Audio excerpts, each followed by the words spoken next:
Assalamualaikum warahmatullahi wabarakatuh. Bagaimana kabarnya anak-anakku sekalian? Alhamdulillah, luar biasa. Allahu Akbar. Baik anak-anakku sekalian, pada kesempatan hari ini kita akan belajar bersama mata pelajaran Al-Quran Hadis, yakni bab ketiga tentang hukum bacaan ra. Sebelum kita masuk pada pembahasan mengenai hukum bacaan ra, kita harus mengetahui terlebih dahulu apa itu ilmu tajwid. Ilmu tajwid adalah ilmu yang mempelajari tata cara membaca Al-Quran yang benar. Hukum mempelajari ilmu tajwid adalah fardu kifayah.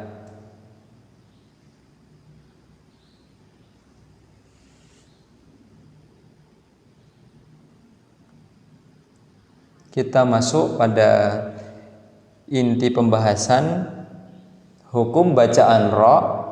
Di sini ada tiga hukum. Yang pertama adalah tafkhim, yang kedua tarqiq, yang ketiga jawazul wajhain. Jadi ada tiga hukum bacaan ra.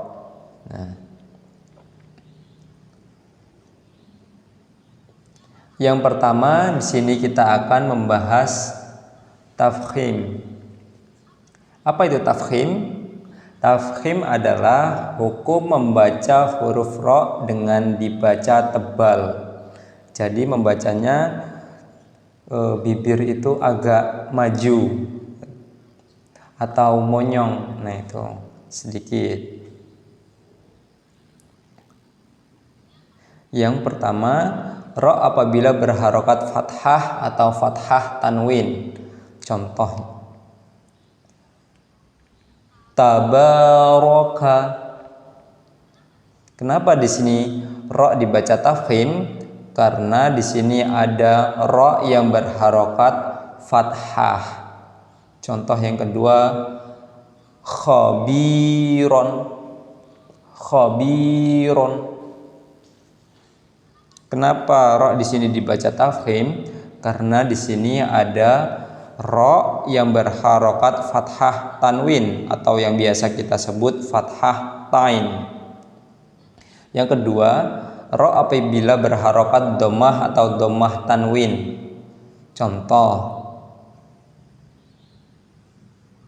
nasru.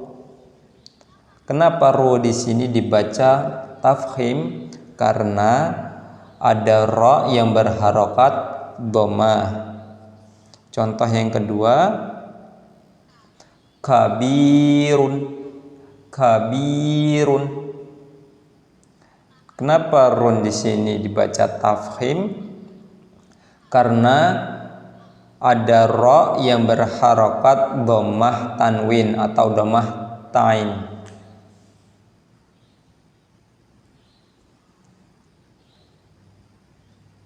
Kemudian ra apabila mati asli atau mati karena waqaf yang jatuh setelah fathah atau dhammah. Nah, di sini Bapak akan memberikan contoh setelah fathah. Contoh wa arsala.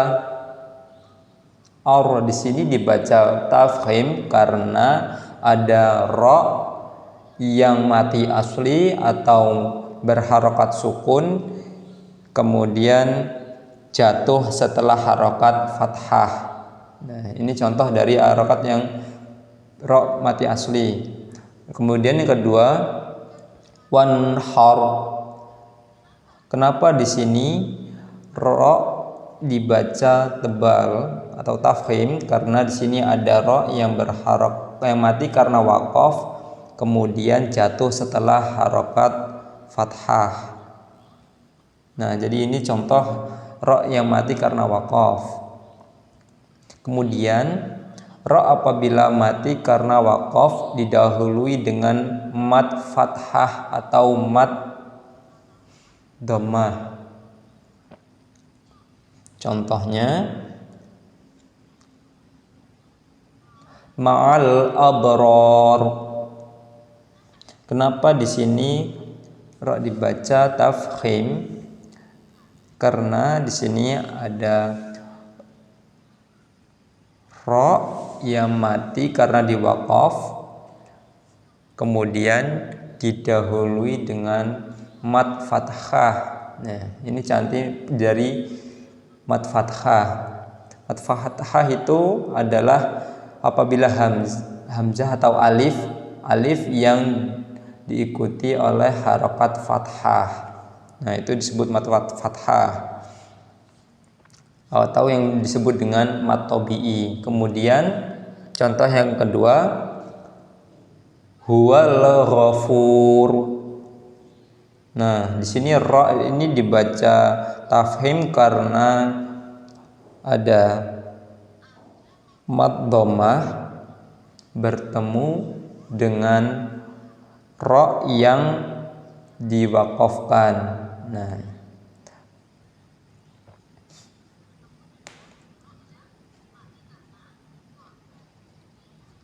Nah, yang disebut dengan mat dhammah itu yaitu ada wawu sukun yang bertemu atau didahului oleh huruf yang berharokat dhammah. Nah, itu yang disebut mat dhammah. Selanjutnya yang tadi yang ra sukun bertemu dengan huruf yang berharokat dhammah, dibaca yurja'un. Kenapa dibaca tafkhim? Karena ada ra sukun yang didahului oleh huruf yang berharokat dhammah. Jadi itu contoh yang ra yang mati asli. Nah, jatuh setelah huruf yang berharokat dhammah. Contoh yang kedua yaitu at-takatsur. Kenapa ra di sini dibaca tafkhim? Karena ada ra yang mati karena waqaf, kemudian jatuh setelah harokat dhammah. Nah, itu contoh ra yang dimatikan karena waqaf. Selanjutnya ra apabila mati karena waqaf didahului dengan huruf mati asli dan sebelumnya ada huruf yang berharokat fathah atau dhammah. Nah, kita langsung contoh.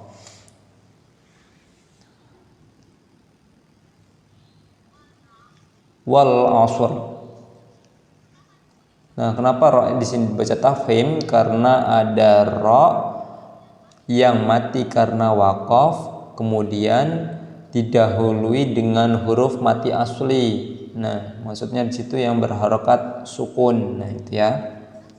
Dan sebelumnya ada huruf yang berharokat fathah. Nah, itu yang berharokat fathah. Kemudian contoh yang kedua, wala yuridu bikumul usr. Nah, ra di sini dibaca tafkhim karena ada ra yang mati karena diwaqaf, kemudian sebelumnya terdapat huruf mati asli maksud atau berharokat sukun dan sebelumnya itu ada huruf yang berharokat dhammah. Nah, jadi itu contoh yang berharokat dhammah. Semoga bisa dipaham ya anak-anak. Kemudian selanjutnya yaitu ra apabila mati karena waqaf didahului dengan huruf isti'la yang mati asli. Nah, huruf isti'la itu adalah kha, sha, dha, ghain, ta, qa, za.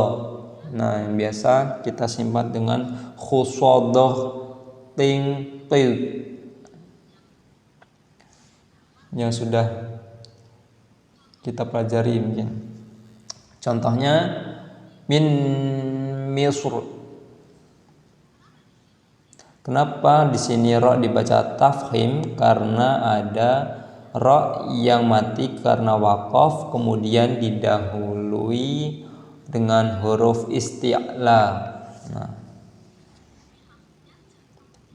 didahului yaitu yang dimaksud adalah jatuh sebelum ro yang diwaqaf tadi. Nah, itu.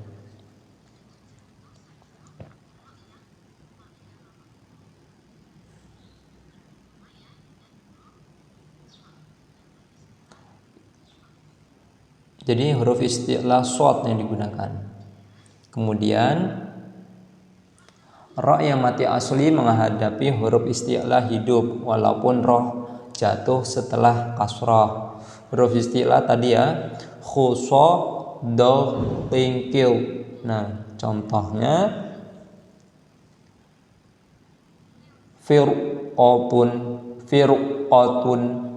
Kenapa di sini ro disebut tafkhim juga? Karena ada ro yang mati asli atau berharokat sukun didahului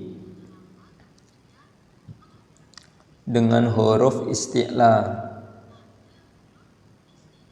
Nah ya, di setelah ada huruf isti'la yang jatuh setelah huruf ro sukun tadi. Nah ini huruf isti'la qaf ya. Dan walaupun ro tadi jatuh setelah huruf yang berharokat kasroh. Nah, kemudian selanjutnya ro mati yang didahului hamzah wasol walaupun harokatnya kasroh. Contoh